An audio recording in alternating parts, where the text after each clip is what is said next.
وأنا أتجول في شوارع مكة المكرمة، حي النزهة. كل ده أنا بدور على محل أو مطعم مصري، عشان أنا زهقت من نوعيات الأكل اللي انتوا فاهمينها دي. ولا لاقي أي حاجة.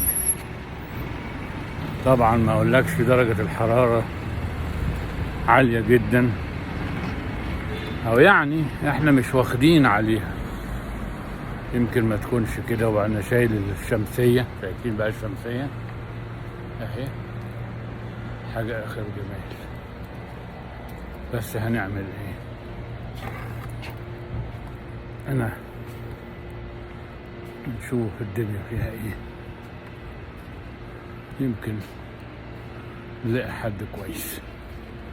هنا بقى مفيش أي دليل حد يوصف لحد أي حاجة في أي حاجة تنفع في أي حاجة. والسلام عليكم ورحمة الله.